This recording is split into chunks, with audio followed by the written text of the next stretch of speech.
In this video, we're breaking down 3 factors that can make or break the 2025 Atlantic hurricane season. These 3 factors could determine whether it will be hyperactive or a bust. Number 1.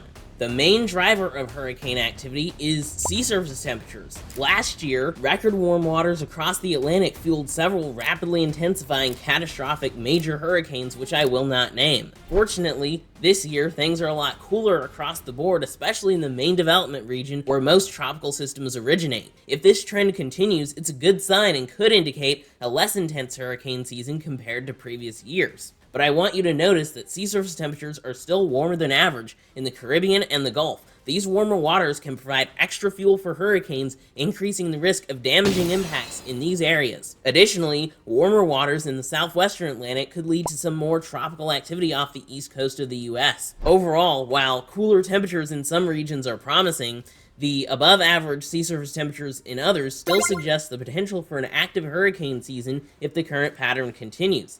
It probably won't, but who knows. However, the water in another region also plays a major role in Atlantic hurricane activity, and that brings us to the second factor, the ENSO, or El Niño Southern Oscillation, which refers to the temperature variations in the tropical Pacific. Meteorologists pay attention to these temperatures because, believe it or not, how warm or cool this water is significantly affects global weather patterns, particularly in the tropics. The ENSO modulates wind shear in the tropics, which destroys hurricanes and tropical systems. During an El Niño, characterized by warmer Pacific waters, we typically see increased wind shear over the Atlantic, leading to reduced hurricane activity.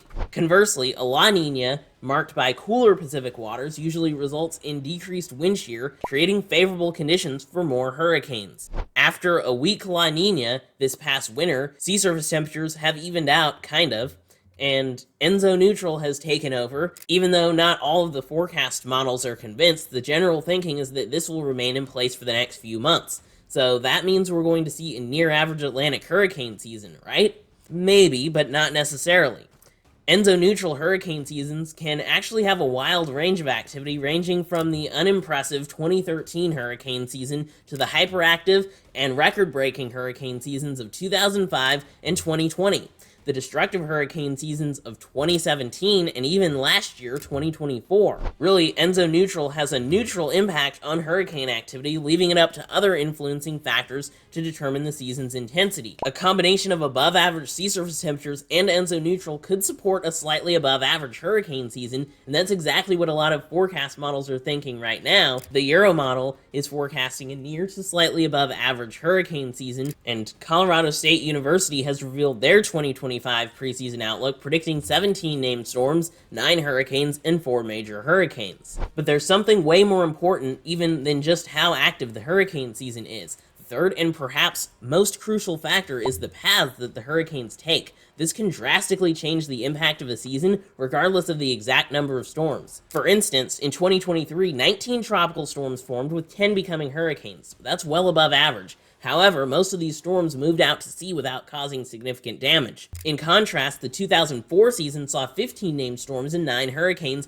but 4 of those made landfall in Florida within 6 weeks, causing tremendous damage. And with $61 billion in damage, the 2004 hurricane season is the 7th costliest on record. This illustrates that the number of storms doesn't determine the season's severity. The paths they take can be way more important. So, what can we expect in terms of hurricane tracks this season? Current long-range forecast models like the CFS and the NMME suggest that much of the tropical activity will likely originate in the main development region. While many storms may recurve into the open Atlantic and just become fish storms, a few could track westward, posing risks to the northern Caribbean and the Bahamas. Additionally, the models indicate tropical activity in the western Caribbean and the Gulf, aligning with the warmest sea surface temperatures and the Central American gyre, which is kind of infamous for producing rapidly intensifying hurricanes. That might be a problem for the Gulf Coast, Florida, and the southeastern US. Or we might see a whole bunch of nothing. Based on the current information, I think that we could definitely see a near to slightly above average hurricane season, but it does look uncertain. And with a mixed bag of tropical activity spread out across the Atlantic, it's going to be an interesting season for sure. The overall impact will hinge on the interaction between these 3 factors: sea surface temperatures, ENSO conditions, and hurricane tracks. So there you have it, 3 of the main factors that can make or break the upcoming hurricane season. What do you think will have the biggest impact on the season? Let me know in the comments. If you liked this video, please make sure you hit the like button, subscribe, and turn on notifications for updated information on the 2025 hurricane season. Thanks for watching. Extreme Weather Zone, out.